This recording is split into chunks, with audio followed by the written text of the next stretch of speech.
What's up, guys? Welcome back. The last video, I mentioned that my buddies Trevor and Donovan were going to Kansas on an early season muzzleloader hunt. Well, they're back. It is now October 1st. Illinois deer season's kicking off, but the reason we have this video here is because those guys came back with a week worth of footage. And I have to give you a disclaimer. If you like seeing deer get shot, this video is not for you. All right? So let me think of a better way to say that. A little more polite.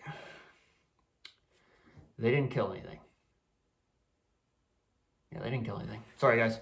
But I'm still sharing this footage with you because 99% of all hunts, as you are all well aware, you don't kill anything. So most of the time you're out there, you really are enjoying nature. You're enjoying seeing deer. You're enjoying just hunting. You know, if you went out and killed one every time, it'd suck after a while.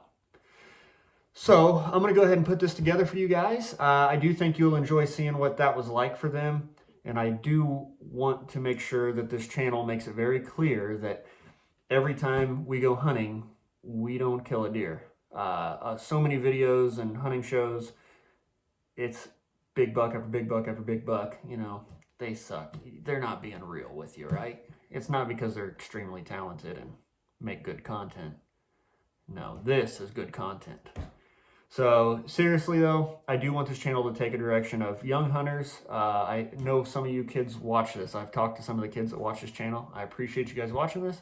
I want you to understand, every time you go hunting, you're not necessarily going to see a deer. You're definitely not necessarily going to kill a deer, all right? So that's part of the game. You got to put in hours. I mean, we'll put in hundreds of hours in a tree each fall, and you'll see deer get killed. But that's a matter of, 30 minutes total of 300 hours. So I just want that to be realistic for you guys, and I want you to have good expectation going into it. If you're starting out hunting, if you're a long-time hunter, you fully understand that already, and it's still worth sharing.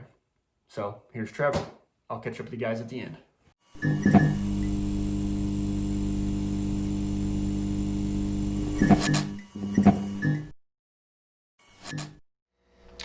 Good morning. Here it is, September 20th, 2020. Getting ready to go on an early season muzzleloader hunt in central Kansas. Group of guys out there we've hunted with before, Misty Morning Outfitters. Actually got lucky and won a hunt, so we're going to see what it holds out. I'm pretty excited, pretty pumped. Never shot a deer with a muzzleloader, and ready to go. Just finish up getting packed up right now. And gonna go pick Donnie up. He's gonna tag along with me, so hopefully we'll have some whitetails down here in the next week. Stay tuned.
Here it is, morning one.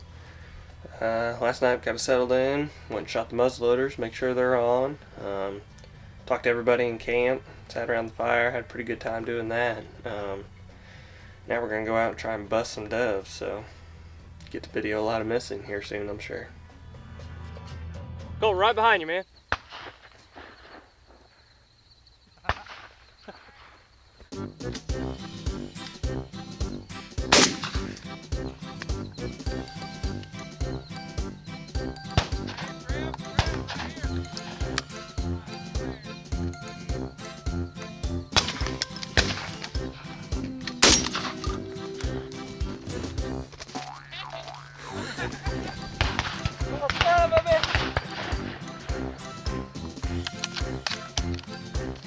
Hey, what happened? We don't know. Maybe something bad. Maybe something good. I guess we'll never know.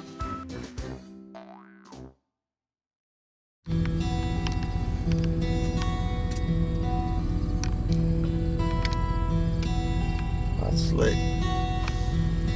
It's not pink. See, we're kind of, there's a yellowish tree. Alright, just got dropped off. Making our way into the stand. Had a pretty cool deer tonight. Big 8 with a kicker, big tall brows. It's one I got some snapshots of this summer.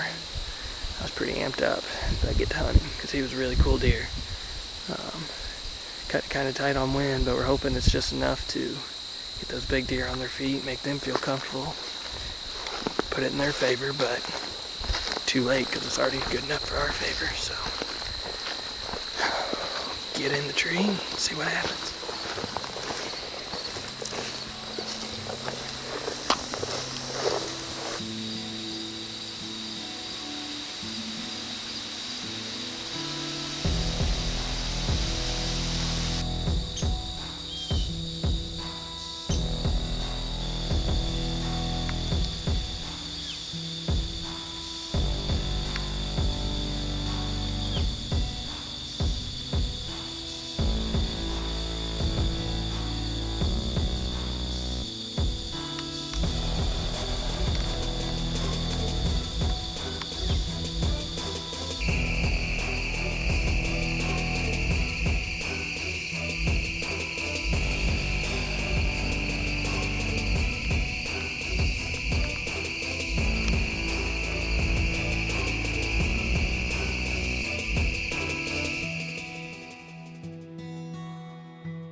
Alright, night number 2 here in Kansas. Actually, a little bit warmer than it was yesterday for the start of it. But ended up getting some pretty good cloud cover move in, same wind. So we're going to be hunting the spot all week. It's supposed to be south, southeast, southwest every day, and all those winds work pretty good. Everyone saw pretty good movement last night. No shooters stepped out, but we got in a little bit early.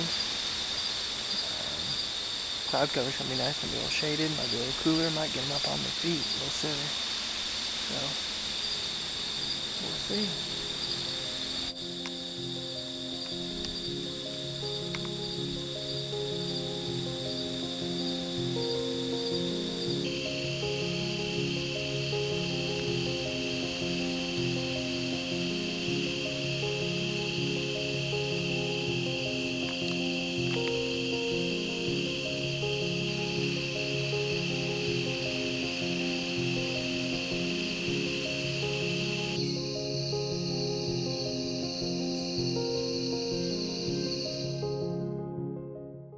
Alright, night number 4 here in Kansas. Got one more day to make it happen if it doesn't get done tonight. As you can see, we changed the scenery finally. Went in and it got hot, unfortunately. Usually you want the weather to get better, but it warmed up. I think it got to a high at 91 today. So, not ideal, but we're out here for 5 days, so we're going to make it happen if we can. So tonight, or today actually, we went and checked a bunch of trail cameras, kind of get an idea of what our deer were doing. If they were close to being daylight active, we were going to keep on them, because I mean, whenever they do be daylight active, you want to be in there to kill them. And mostly all the spots we were after, they weren't there. One guy, he's still working on it. Pretty good. His buck is right in there just before light every morning and just after shooting light each night. So, and he's done that pretty consistent. So hopefully he can get on him. Had another guy, gun misfired 2 nights ago on a pretty good 10-pointer. Would have been awesome to get that one on the ground, but. And then the rest of us, we've kind of done some shifting. I'm overlooking, actually, if you look out over here, that's cotton. Illinois boy isn't used to seeing that, so and it really doesn't have any nutritional value for the deer other than bedding. And these deer have been coming out of this cotton field in the standing corn and working out across this grass field over to some cut corn over here. So we're a long ways off the road. Shouldn't have gotten hassled by anything. So we're gonna see if we can make it happen on these guys tonight. So stay tuned.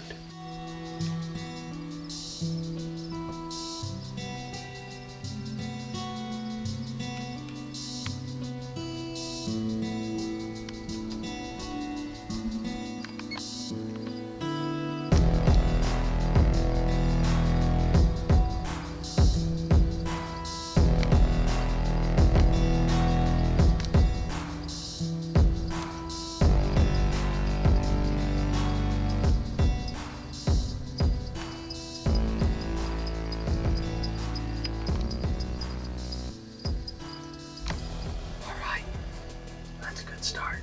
It's only 6:30 now, but it was 6:15. The deer ran here to kill. Just stood up out of his bed out there in the cotton.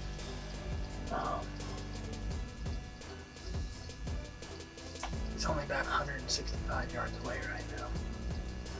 My wind is close, but if he keeps going the direction he is, he should be in good shape. If it was windier, I wouldn't get it on film and I'd be slipping out across there and blasting. But it's quiet and that cotton's noisy. So, and of course, I'd have to cut through the rows. I couldn't just go down the road to him.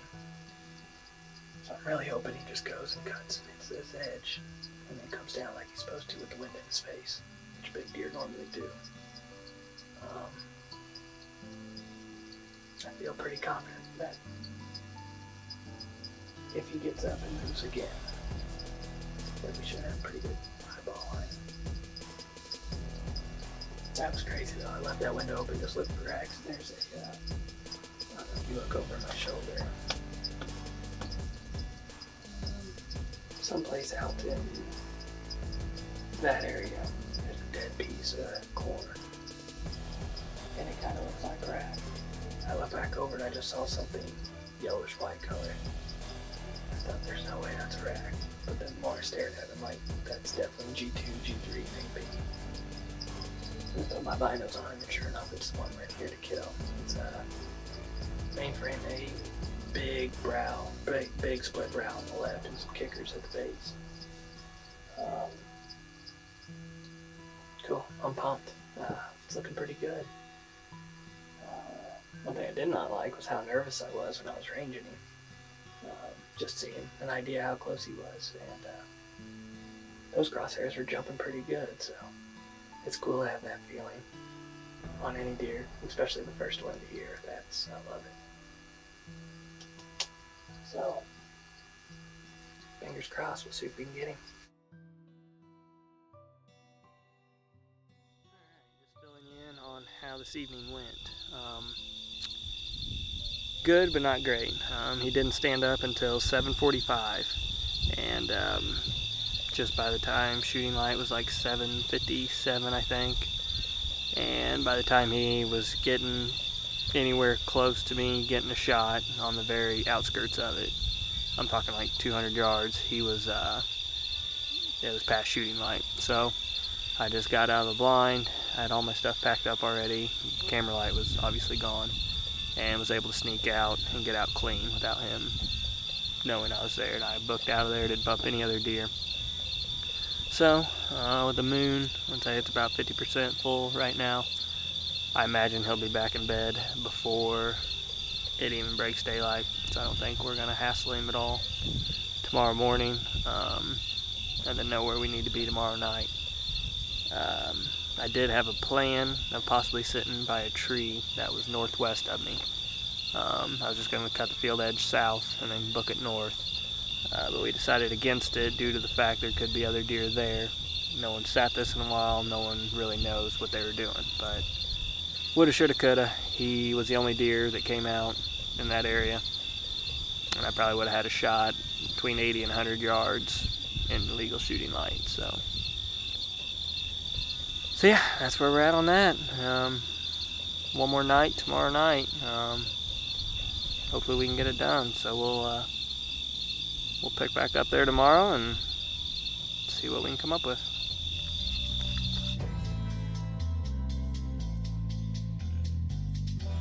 All right, guys, so the next morning was day 5, and Trevor actually did film an interview. However, the wind had picked up drastically from the day before, and he was out in the middle of the wide open, and the wind noise made that interview a little tough to understand. So basically, that next morning, he went and physically climbed the branches in a tree, sat on some limbs for 6 hours, hoping that deer would show up.